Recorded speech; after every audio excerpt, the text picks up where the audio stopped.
క్రీస్తు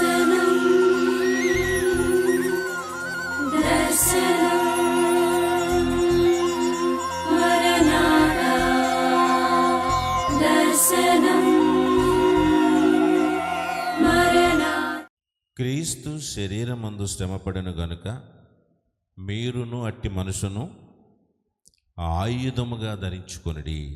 యేసుక్రీస్తు ప్రభువారు ఆయన శరీరమందు ఎందుకొరకు శ్రమ పొందినో మీ అందరికీ తెలుసని నేను అనుకుంటూ ఉన్నాను. శరీరమందు ఎలాంటి శ్రమను పొందుకున్నాడో ఆయన మానవ రూపుగా ఈ లోకంలోకి ఆయన వచ్చి వాక్యమై ఉన్న దేవుడు, వాగ్రూపి అయి ఉన్న దేవుడు శరీరధారిగా ఈ లోకానికి వచ్చి ఆ శరీరమందు ఎలాంటి బాధను ఆయన అనుభవించాడో మనందరం ఎరుగుదాం. ఆయన పడిన శ్రమను, ఆ పడిన శ్రమ ఎలాంటి మనసుతో పడ్డాడు, ఎలాంటి మనసును చూపించాడో ఒకసారి మనం ఆలోచన చేసుకోవాలి. చాలామంది శ్రమ అనుభవిస్తాం. నీ కుటుంబం కోసం నువ్వు చాలాసార్లు కష్టపడతా ఉంటావు, నీ కుటుంబం కోసం శ్రమ పడతా ఉంటావు, నీ కుటుంబం కోసం చాలాసార్లు నువ్వు ప్రయాసపడుతూ చెమటోడుస్తూ ఎన్నో మాటలు, ఎన్నో నిందలు, ఎన్నో అవమానాలు పొందుకుంటూ శ్రమ పడతా ఉంటావు. కానీ ఎలాంటి మనసుతో పడతావు ఒక్కొక్కసారి చెప్పండి? నీ కుటుంబం కోసం నువ్వు పడుతున్న శ్రమ ఒక్కొక్కసారి ఎలాంటి మాటలు, ఎలాంటి మనసు కలిగి నువ్వు ఆ శ్రమ పడతా ఉంటారు. అన్నిసార్లు ఇది నా బాధ్యత అనుకుని శ్రమపడం, అన్నిసార్లు ఇది దేవుడు నా పైన ఉంచిన బాధ్యత అని కుటుంబం కోసం శ్రమపడం. ఒక్కోసారి అంటాం కదా, ఏనాడు చేసుకున్న కర్మ ఈరోజు ఇలా కష్టపడాల్సి వస్తుంది, ఏనాడు చేసుకున్న పాపమో ఇలాంటి భర్తనిచ్చావు, లేకపోతే ఇలాంటి భార్యనిచ్చావు, లేకపోతే ఇలాంటి బిడ్డల్ని ఇచ్చావు అని అనుకుంటాము. అనుకోము, కష్టపడతారు, తప్పదు. కానీ మనసు ఎలా ఉంటుంది చెప్పండి? అనుకున్నా? మీరు ఎవరు అనుకోలేదు అలాగా? మరి అనుకోనట్టుంటారా? అందరం అనుకున్న వాళ్ళమే. ఏదో టైంలో బాధ వచ్చేస్తుంది. ఎందుకు ఆ మాటలు వస్తాయి చెప్పండి? మనం ఎవరి కోసం అయితే కష్టపడుతున్నామో వారి నుంచి మనకి సహకారం దొరకనప్పుడు, మనం ఎవరి కోసం కష్టపడుతున్నామో వారి నుంచి అభినందన దొరకనప్పుడు, ఎవరి కోసం ఈ చెమటోడుస్తున్నామో, ఎవరి కోసము రాత్రి పగలు శ్రమ పడుతున్నామో, తినడం మానేసి ప్రయాసపడుతూ ఉన్నామో, అంటే మన కష్టాన్ని ఎవరు పొందుకుంటున్నారో వారి నుంచి మనకు అభినందన లేకపోతే సహకారం దొరకనప్పుడు ఇలాంటి మాటలు మనకు వస్తూ ఉంటాయి. అవునా కదా? ఎందుకు వీళ్ళ కోసం నేను కష్టపడాలి, ఎందుకు నేను వీళ్ళ కోసం శ్రమ పడాలి అనేటువంటి నిరుత్సాహము, అటువంటి మనసు ఉంటుంది. అటువంటి బాధ ఉన్నప్పటికీ అలా కష్టపడుతూ ఉంటాం. మనసులో ఆ పరిస్థితి ఉంటుంది, కానీ కష్టపడుతూ మనం ఉంటాం. కాబట్టి అలాంటి యేసుక్రీస్తు ప్రభువు ఈ లోకానికి వచ్చి అలాంటి మనసే కలిగి మన కోసం శ్రమ పడ్డా? శ్రమ తప్పదు, మనందరం అలా పడిన వాళ్ళమే, పడుతూ అనుకుంటున్న వారమే. ఒక్కోసారి నాకు అనిపిస్తుంది, ఎందుకు కష్టపడాలి మనం వీళ్ళ కోసం? అర్థం చేసుకున్నప్పుడు, అపార్థం చేసుకుంటున్నప్పుడు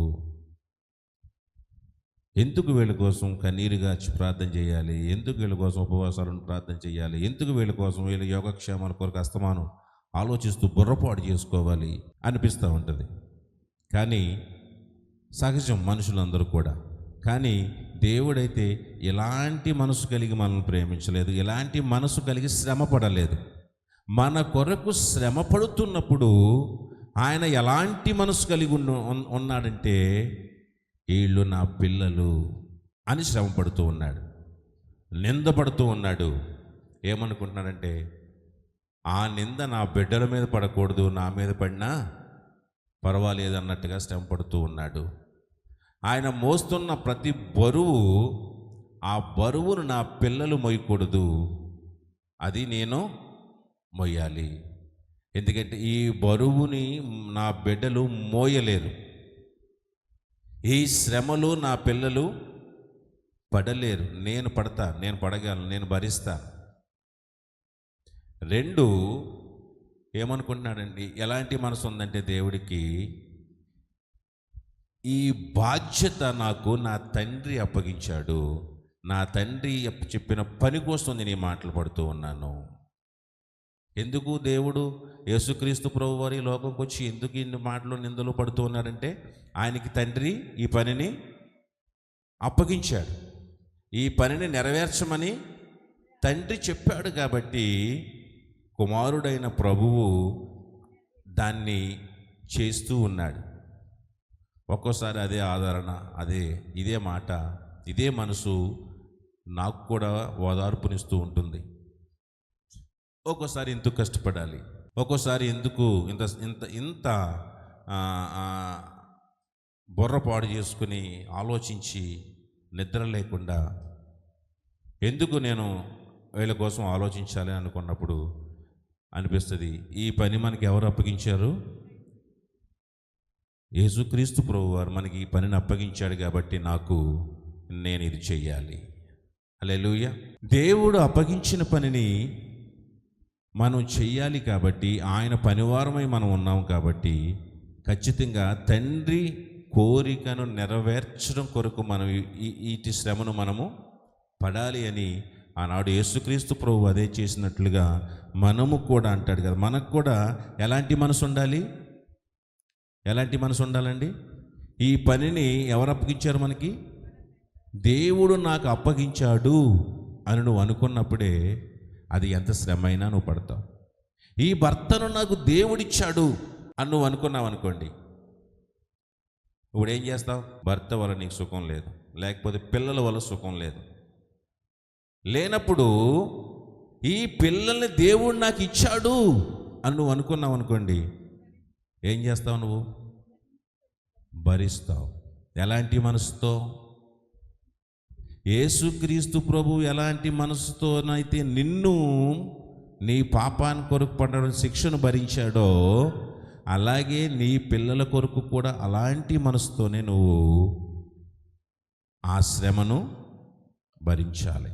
అనేక మార్లు మిమ్మల్ని గాయం చేస్తారు. ఎవరు? మీ పిల్లలే గాయం చేస్తారు, మన పిల్లలే గాయం చేస్తారు. అప్పుడు మనం వాళ్ళని ఏం చేయాలి? ఏ మనసుతో ప్రేమించాలి? యేసుక్రీస్తు ప్రభు నిన్ను ఏ మనసుతోనైతే ప్రేమించి నీ కొరకు శ్రమ పడ్డాడో, ఒక్కోసారి నువ్వు కూడా అలాంటి మనసుతోనే నీ పిల్లల కొరకు నువ్వు శ్రమ పడాలి. హల్లెలూయా. నీకు ఇచ్చిన భార్య, నీకు ఇచ్చిన భర్త, వాళ్ళ వల్ల సుఖం లేదు, లేక వాళ్ళ వల్ల నీకు ఆదరణ దొరకలేదు. కానీ వాడిని నువ్వు ఎలా ప్రేమించాలి? ఈ భర్త దేవుడు నీకు ఇచ్చాడు అని అనుకుంటే కనుక, నువ్వు ఈ భార్యని దేవుడు నీకు ఇచ్చాడు అనుకుంటే కనుక, యేసుక్రీస్తు ప్రభు ఎలా భరించాడో, యేసుక్రీస్తు ప్రభు చూడు. నానాటి ప్రజలు ఏ ప్రజల కొరకైతే దేవుడు ప్రాణం పెట్టడానికి వచ్చాడో అదే ప్రజలు దేవుడికి సహకరించారా? ఏ ప్రజల కొరకైతే అవమానాలు పడుతూ ఉన్నాడో పోనీ ఆ ప్రజలు దేవుని సంతోషపెట్టారా? పోనీ కనీసం మా కోసం ఇంత శ్రమ పడుతున్నావా నాయన అని చెప్పి కనీసం ఆదరించారా ఆయన్ని? అంటే ఏ ప్రజల కొరకు ఆయన ఇన్ని అవమానాలు, ఇన్ని శ్రమలు పడుతూ ఉన్నాడో వారి నుంచి ఆయనకి ఎటువంటి సహకారము కానీ, ఎటువంటి ఆదరణ కానీ, ఎటువంటి ప్రేమ కానీ తిరిగి వారి నుంచి ఆయన పొందుకోలేదు, దక్కలేదు ఆయనకి. అయినప్పటికీ ఆయన ఎలా ప్రేమించాడు? ప్రాణం పెట్టేటంతగానే ప్రేమించాడు. సో అందుకు దేవుడు ఇప్పుడు అంటున్నాడు, అలాంటి మనస్సును మీరు ధరించుకోండి. ఇప్పుడు మీ మనసు ఎలా ఉంది? ఎందుకు వచ్చిన కర్మరా అన్నట్టుంది ఈ జీవితం. ఎందుకు వచ్చిన బ్రతుకా?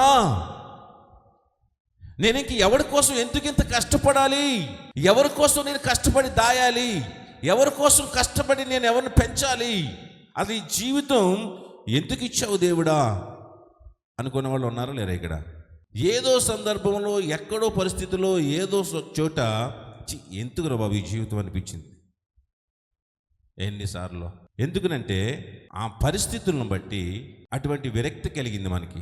కానీ యేసుక్రీస్తు ప్రభు ఎన్నడూ అలాంటి మనసు ఆయనకి కలగలేదు. ఎన్నడూ ఆయనకి అటువంటి మనసు మన మీద ఈ లోకంలో ఆయన ఉండగా అటువంటి మనసు ఎన్నడూ కలగలేదు. కలిగి ఉంటే మనం ఇంత ధన్యులు అయి ఉండేవాళ్ళం కాదు. ఆయనకి అటువంటి మనసుగా వస్తే కనుక మనం ఇంత భాగ్యవంతులం అయి ఉండేవాళ్ళం కాదు. అలాంటి మనసు లేదు కాబట్టి ఈరోజు మనం భాగ్యవంతులం అయ్యాం. హల్లెలూయా.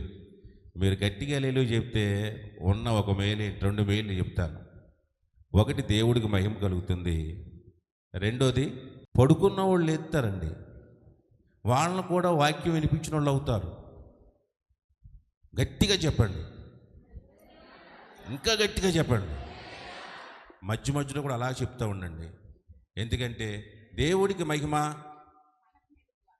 పక్క వాళ్ళని పడుకోనివ్వకుండా వాళ్ళని వినేలాగా చేయడం అదొక ధన్యత. మనకి ఇన్ని ధన్యతలు దాగుంటాయి కాబట్టి నేను చెప్పమనక్కర్లేకుండానే మీకు ఆనందం వచ్చినప్పుడు, ఉత్సాహం వచ్చినప్పుడు, ఉల్లాసం వచ్చినప్పుడు హల్లెలూయా చెప్పండి, ఆమేన్ చెప్పండి, చప్పట్లు కొట్టండి, ఏదైనా చెయ్యండి. ఓకే.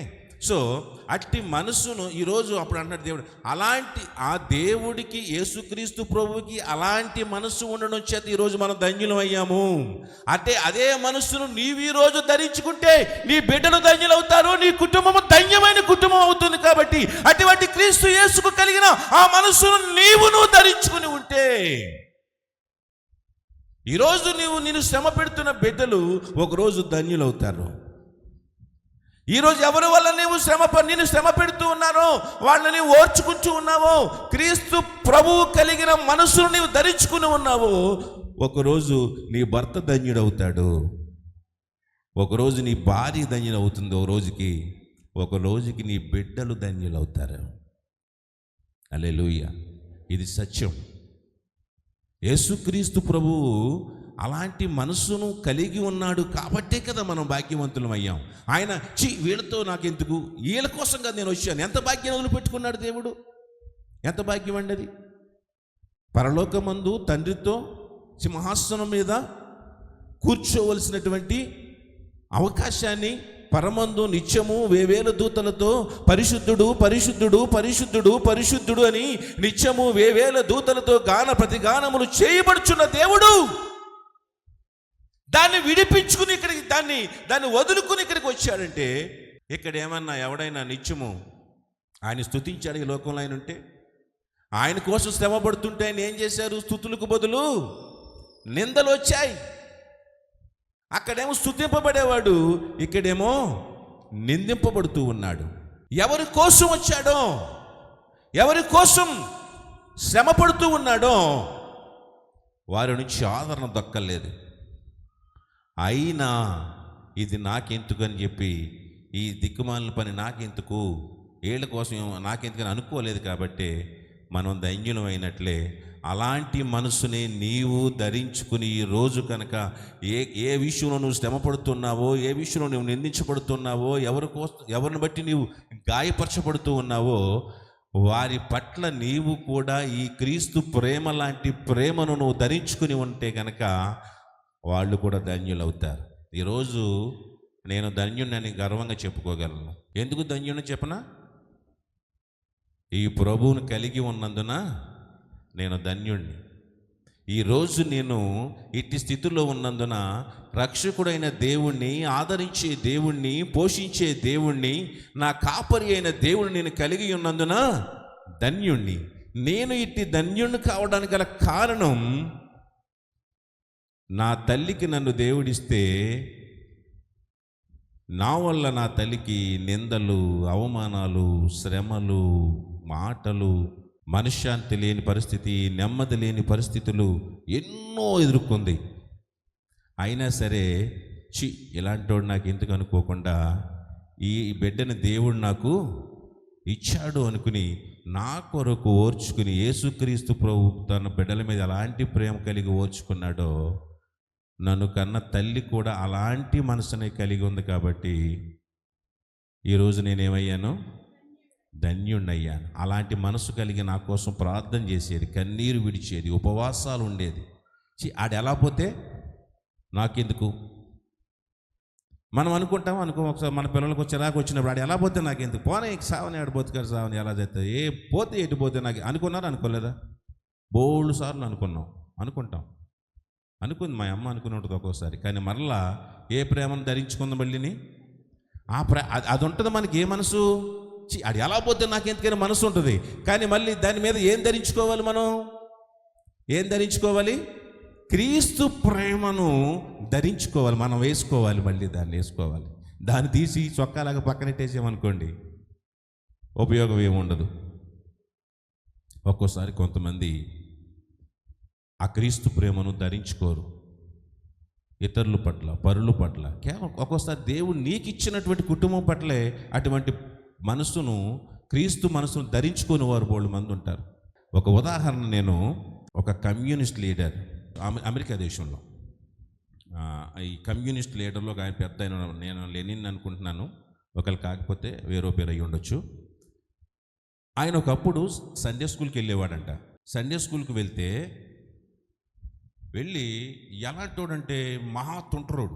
ఎంత తుంటరోడంటే ఆడు కుదురుగా ఉండడు, ఎవడిని కుదురుగా ఉండేవాడు. ఆడు వాక్యం వినడు, ఎవడిని వాక్యం విననివ్వడు. అస్తమాను గొడవలే, అస్తమాను చర్చిలో ఎవరినొకరిని కొడతా ఉంటాడు. ఆ పిల్లల్ని, వాళ్ళ అమ్మ నాన్నలు తగ్గు కొడతా ఉంటారు. మా పిల్లోని, మీ చర్చికి మా పిల్లోని పంపిస్తాడు, ఎవడో కొట్టాడంటాడని చెప్పి ఈతో అలా అందరూ తగ్గు కొత్తుంటారు. ఎవరి దగ్గరికి? పాస్టర్ గారి దగ్గరికి వస్తూ ఉంటారు. వచ్చి మా అబ్బాయిని కొట్టాడంటే, పలానా వాళ్ళు అబ్బాయి, పోన్లే అమ్మ, ఊరుకో అమ్మ కదా, పిల్లలు కదమ్మా, సరే అనంటే, ఇంకొకసారి కనుక మా అబ్బాయి జోలికి వస్తే మాత్రం అన్నారనుకోండి, వీడికి చెమటలు ఎట్టేస్తూ ఉంటాయి. ఎవరికే? కొట్టినోడికి కాదు, కొట్టినోడు అమ్మా బాబుకి కాదు, ఎవడికి పట్టేస్తే చెమటలో చెప్పండి అమ్మా. పాస్టర్ గారికి చెమటలు ఎట్టేస్తూ ఉంటాయి. ఆడు మళ్ళీ ఏమంటాడో, ఏమంటే వాళ్ళు వచ్చి ఏమంటారో, ఈ కుటుంబం ఎటు వెళ్ళిపోద్దో, వాళ్ళు ఎటు వెళ్ళిపోతారో, ఇది లేనిపోయిన గొడవ ఏంటని ఎవరికి చెమటలు ఎట్టేస్తుంటాయి. ఇక ఈడు ప్రతి ఓన్లీ గిలితమే. ఇక సండే స్కూల్ టీచర్కి కూడా అసహనం వచ్చి తీసుకెళ్ళి ఎవరు కంప్లైంట్ చేసిన అమ్మాయి, వాళ్ళు మాత్రం ఏం చేస్తారు? వాళ్ళకున్న దిక్కెవరో ఏకైక దిక్కు నేనే. వచ్చి నాకు చెప్తా, పాస్టర్ గారిని పలానా వాడు అబ్బాయి అండి అంటారు. ఏం చేస్తామమ్మా, కదంతా తప్పదు. మీరు భయం చెప్పండి పాస్టర్ గారు. నేను భయం చెప్తే ఊరుకుంటారా? చెప్పాను కదా ఒకసారి, ఎవరో మన అన్న కుమారి గారు మా అబ్బాయి అన్నారు కదా, ఏదో పిల్లలు అల్లరి చేస్తుంటే కొడితే నా చేతికి తగిలినోడు ఆడా. ఎవరో అంతమంది మా అబ్బాయిని అంటున్నారంటారేమో వీళ్ళు. చేతికి తగిలినోడు ఎవడంటే ఆడా. మా అబ్బాయి కూడా ఉన్నాడు, ఆడు పారిపోయాడు. కరెక్ట్గా నా చేతికి దొరికినోడు ఆడన్నాడు కదా నన్ను, మీ అబ్బాయిని అయితే కొట్టారా, మీ అబ్బాయిని కొట్టారా అన్నాడు నన్ను. చిన్నపిల్లాడులే అప్పుడు, చిన్నోడు. మీ అబ్బాయిని కొట్టారా, నన్ను కొట్టారా అన్నాడు. నేను కొడితే మాత్రం ఊరుకుంటారు ఎవరన్నా ఇక్కడ? అసలు మీరు ఒకప్పుడేమో మీరు ఊరుకునేవారు కాదు, ఇప్పుడు ఎవరు ఊరుకుంటలేదు? అసలు వాళ్ళే ఊరుకుంటలేదు. ఒకప్పుడు చెప్పేవారు కనీసం, అమ్మ పాస్టర్ గారు కొట్టారు, అమ్మ పాస్టర్ గారు తిట్టారు అనేవారు. అప్పుడు ఉన్నటువంటి ఇప్పుడోళ్ళు కాదు, అప్పుడు ఉన్నవాళ్ళు అంటే వెనక పూర్వకాలం ఉన్నవాళ్ళు అయితే, నొప్పేమైనా వచ్చింది పాస్టర్ గారికి కొడితే ఏమైంది, ఏం చేసే తుంటాడు అదో, ఏం చేసి చచ్చి ఉంటాం అనేవారు. ఇప్పుడైతే అలాగ అన్నర్లేండి, అస్సలు అనరు. అడగకుండానే పాస్టర్ గారు మా అబ్బాయిని కొట్టారంటే సండే స్కూల్కి రానంటున్నాడండి అంట. సో మొత్తానికి ఇలాగ ఏడిపించి తింటూ ఉంటే ఇక మామూలు ఇక ఆ తర్వాత పెరిగే కొద్దీ కూడా ఇంకా రకరకాల కార్యకలాపాలతో ఆయన ఇబ్బంది పెట్టేస్తూ ఉన్నారు పాస్టర్ గారు. చివరికి ఇక సహనం కోల్పోయి అవతలపా అవరై నువ్వు మళ్ళీ కనుక మందిరంలో అడుగు పెట్టావంటే నీకు తుక్కు లెగిసిపోతే కాళ్ళు చేతులు తిరగొడతాను అన్నాడు పాస్టర్ గారు. ఇంకేం చేస్తాడు మరి, ఇక తట్టుకోలేక ఆడి వల్ల చాలా నష్టం వచ్చేస్తుంది. ఇక మళ్ళీ అడుగు పెట్టావు నీ కాళ్ళు చేతులు తిరగొడతాను అన్నాడు. అప్పటికి చాలా అన్నీ అయిపోయినాయి, ఇంకా అన్ని రకాలు అయిపోయి చివరికి అతను బయటికి వెళ్ళిపోయాడు. మళ్ళీ మందిరానికి రాలేదు. మందిరానికి రాకుండా ఆ తర్వాత అలా అలా అలా అలా అలా పెరుగుతూ లోకంలో ఒక పెద్ద లీడర్గా, ఓ పెద్ద నాయకుడిగా, ఒక కమ్యూనిస్ట్ లీడర్గా ఆ తర్వాతంట ఆయన ఒక మాట చెప్పితే ఆయన మాటను ఫాలో అయ్యేవారు కొన్ని లక్షల మంది ఫాలో అయ్యేవారంట. ఆయన మీరు ఎవరికైనా ఇది చెయ్యండి రా అంటే అదే చేసేవారు. ఆయన ఒక పిలుపునిచ్చాడంటే కొన్ని లక్షల మంది ప్రజలు పిలుపుకి లోబడి ఆయన చెప్పిన మాటను శిలాశాసనంగా చేసుకుని కొన్ని లక్షల మంది ఆయన ఒక మాట చెప్తే ఫాలో అయ్యేవారు. కానీ అది ఆయన ఒక పోరాటం చేద్దాం రండి అంటే 1,00,000 మంది వచ్చేసేవారు. ఏం పోరాటం అది? ఆత్మ సంబంధమైన పోరాటాలుగా లోకంలో కలిసిపోయాడు. లోకంలో ఉన్న ప్రజల సమస్యల కొరకు పోరాడుతూ, లోకంలో ఉన్న ప్రజలు కష్టాల తరపున పోరాడుతూ, భౌతిక సంబంధమైనటువంటి అవసరాలు న్యాయం కొరకు పోరాడుతూ ఒక కమ్యూనిస్ట్ లీడర్గా ఆయన ప్రపంచవ్యాప్తంగా పేరుగాంచి ఆయన ఒక మాట చెప్తే అన్ని దేశాల్లో కూడా ఫాలో అయ్యేటువంటి ఫాలోవర్స్ ఆయనకున్నారు.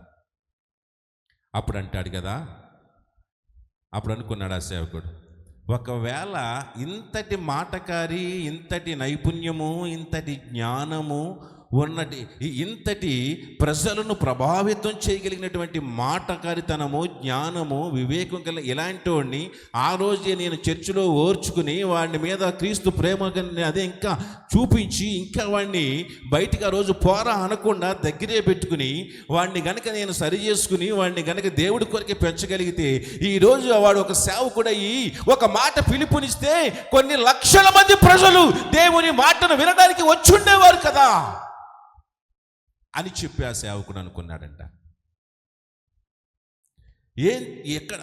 ఎక్కడ కారణం అంటే ఆ మనస్సును కోల్పోయి చివరికి ఆయన వదిలి తోసిపాడేశాడు, బయటికి తోసేసారు. ఆ రోజు నాకు కూడా ఎంత విషం పెట్టేస్తే ఎంతమంది విశ్వాసులకి ఒక ఆత్మీయ నాయకుడిగా ఉండకుండా పోయి ఉండేవాడిని కదా. అంటే ఆ రోజు అటువంటి క్రీస్తు ప్రేమను ఆ సేవకుడు కలిగి ఉండి, ఆ సేవకుడు అటువంటి క్రీస్తు ప్రేమను ధరించుకుని ఎన్ని హింసలు పెట్టినా, ఎన్ని ఇబ్బందులు పెట్టినా ఏదో రకంగా ఆయన్ని భరించి మార్చగలిగి ఉండి దేవుడిలాగా ప్రేమ చూపించగలిగి ఉండుంటే ఈరోజు అతను ఏమై ఉండేవాడు? ఓ గొప్ప సేవకుడై ఉండేవాడు. ఆయన పిలుపుకి ఆయన జ్ఞానం, ఆ జ్ఞానము దేవునిలో ఉపయోగించు ఎంత గొప్ప కార్యాలు దేవుడి కొరకు జరిగి ఉండేవి కదా. అందుకే ఒక్కొక్కసారి చాలామందికి అనిపిస్తూ ఉండొచ్చు, ఒక్కొక్కసారి అదే ఆ మాట నేను ట్రైనింగ్ అవుతున్నప్పుడు విన్న మాట ఇది. అనేక సందర్భాల్లో ఆ మాటే నాకు గుర్తొస్తూ ఉంటుంది. నాకు కొంతమంది మనుషులను చూసినప్పుడు, కొంతమంది వ్యక్తులను చూసినప్పుడు అదే గుర్తొస్తుంది. ఎందుకు మనం కొన్నిసార్లు అంత ఇబ్బంది పెట్టినా మనం వాళ్ళతో ఉంటాం, ఎంత ఇబ్బంది పెట్టిన వాడితోనైనా సిగ్గు శరం లేకుండా మాట్లాడతాం. ఎందుకు మనల్ని ఎంత గాయపరుస్తున్నా అన్నీ వదిలేసి మళ్ళీ వాళ్ళతో మాట్లాడడానికి ప్రయత్నం చేస్తామంటే తెలుసా మీకు? ఆ వ్యక్తులని మనము దేవుడికి దూరం కాకుండా చేయాలి. లేకపోతే ఆ వ్యక్తుల మీద ఎలాంటి ప్రేమ, ఎందుకంటే రేపొద్దుట వాళ్ళే మనకి అటువంటి వారిగా ఒక గొప్ప దేవుని పనిలో సహకరించే వాళ్ళుగా మనకి మారుతారు, ఉపయోగపడతారు. కాబట్టి కొన్ని సందర్భంలో ఎంతటి గాయపరిచిన వ్యక్తులను అయినా సరే వదులుకోకుండా వారి కోసం ఎందుకు ప్రయాసపడతారంటే, ఎప్పుడైతే ఆ క్రీస్తు ప్రేమను ధరించుకుంటామో ఆ వ్యక్తులు మళ్ళా తిరిగి ఒకరోజు దేవుడి కొరకు ఉపయోగపడేవారుగా అవుతారు, మారుతారు. హల్లెలూయా. అందుకనే మనం ఏ మనసును ధరించుకోవాలి? అట్టి మనసును ఆయుధంగా ధరించుకోండి. ఆయుధాన్ని ఎప్పుడు ఎక్కడ పెడతారు చెప్పండి? కూడా ఉంటుందా? ఎక్కడో పెట్టేసి వెళ్ళిపోతూ ఉంటారు ఎక్కడెక్కడికో. ఎప్పుడు ఎక్కడ ఉండాలి ఆయుధం అనేది? నీ కూడానే ఉండాలి. అది నువ్వు సంరక్షించుకోవడానికి, లేకపోతే నువ్వు కాపాడుకోవడానికి. శత్రువు ఎప్పుడు వస్తాడో మనమే తెలియదు. కాబట్టి ఒక సైనికుడికి ఆయుధం ఎక్కడ ఉంటుంది చెప్పండి? తన ఇక్కడ నడు అనుకోలే తన సంఖలో గన్న పెట్టుకోవడమో, ఎప్పుడు ఎట్టి పరిస్థితుల్లో కూడా ఆయుధాన్ని తీసి పక్కన పెట్టాడు. అంటే ఈ మనసు మనకి ఎప్పుడు ఉండాలి? మనకు కూడా ఎప్పుడు ఉండాలి ఇటువంటి మనసు? మనం కూడా ఇటువంటి క్రీస్తు మనసుని ఆయుధంగా ధరించుకోవాలి. కానీ మనం ఎప్పుడు ధరిస్తాం చెప్పండి దీన్ని ఆయుధంగా? ఎప్పుడు మనం తగిలించుకొస్తాం చెప్పండి ఈ మనసుని? ఆదివారం ధరించుకుని వచ్చేస్తాం. ఇక రాగానే ప్రభు స్తోత్రం అండి, వందనాలండి, అబ్బాబ్బాబ్బా, ఏమి ప్రేమ, ఏమి సంతోషం, ఏమి. తర్వాత ఇంటికి వెళ్ళాక సొక్కా ఇప్పేసినట్టు ఒక ఆయన అన్నాడంట, ఒక ఊర్లో మీటింగ్ జరుగుతుందంట. సంఘం పేరు చెప్పనులేండి, ఎందుకు మళ్ళీ మళ్ళీ గొడవకు వస్తారు రేపొద్దున్న. ఒక సంఘం, ఇక అక్కడ అంతా పెద్దలదే రాజకీయం. స్పీకర్ని పిలవాలన్నా ఎవరు పిలవాలి? పాస్టర్ గారితో పని ఉండదు, వాళ్ళే పిలుస్తారు. లేకపోతే ఇంకోటి ఏదైనా చెయ్యాలన్నా ఇక అన్నీ ఆళ్ళే. మొత్తానికి ఎవరో ఓ పెద్ద ఒక ఆయన పిలిచాడు, ఓ పెద్ద ఒక ఆయన పిలిచాడు. మొత్తానికి అక్కడ ఏదో డిస్కషన్ వచ్చింది. ఆ స్పీకర్ విషయంలో, స్టేజ్ ఎక్కించే విషయంలో డిస్కషన్ వచ్చింది. ఏదో చిన్న మరి ఈయన ముందు ఎక్కించాలనో, ఆయన ముందనో సంథింగ్, లేకపోతే ఈయనకి ముందు మెసేజ్ ఇవ్వాలి, ఏదో చిన్న డిస్కషన్ వచ్చింది. వచ్చిన తర్వాత ఇంక ఇద్దరు కలిసి ఇక నువ్వెంత అనుకున్నారు. ఇక కోర్టుగా చాలా బాగా అయిపోయారు ఇద్దరు. అయిపోయాక అందులో ఒకడు అన్నాడంట, ఏంటో అనుకుంటున్నావు, నా రక్షణ తీసి పక్కన పెట్టానంటే. ఏం పక్కన ఎడతాడండి? ఏంటి పక్కన ఎడతాడా? రక్షణ తీసి. ఇది ఏమైనా చొక్కాయా? చొక్కా ఇప్పి చొక్కా మడత పెట్టానంటే, ఆ మధ్య వాళ్ళు అన్నారు మడతెట్టారు. ఇలాగా మడతెడితే మనల్ని మడతెట్టేస్తారు కదా. ఏమన్నాడు? చొక్కా రక్షణ తీసి పక్కన పెట్టానంటే ఏంటి? అది ఎప్పుడు కాదు అప్పుడు పక్కన ఎట్టేయడం, మళ్ళీ తొడుక్కోవడం, మళ్ళీ పక్కన ఎట్టేస్తా కుదురుద్ది ఇది? హలో, అవ్వదు కదా. అంటే ఈ క్రీస్తు ప్రేమను లేక దేవుడు మనకి ఇచ్చిన రక్షణను ఇబ్బంది కలిగినప్పుడు ఒకసారి పక్కన పెట్టేసి మళ్ళీ కావాలన్నప్పుడు వేసుకు తొడుక్కునే చొక్కాయి కాదు ఇది. మనం ధరించుకునే వస్త్రం కాదు ఇది. ఒకసారి పక్కన ఎడతాక లేదు ఇంక ఇది. కాసేపు అడ్డంగా ఉన్న తీసేసి మన కార్యకలాపాలు జరిగించుకుని మళ్ళీ వేసుకుంటానికి లేదు ఇది. అలాగే క్రీస్తు ప్రేమను ఇట్టి మనసును మీరును అట్టి మనసును ఆయుధముగా ధరించుకొనుడి.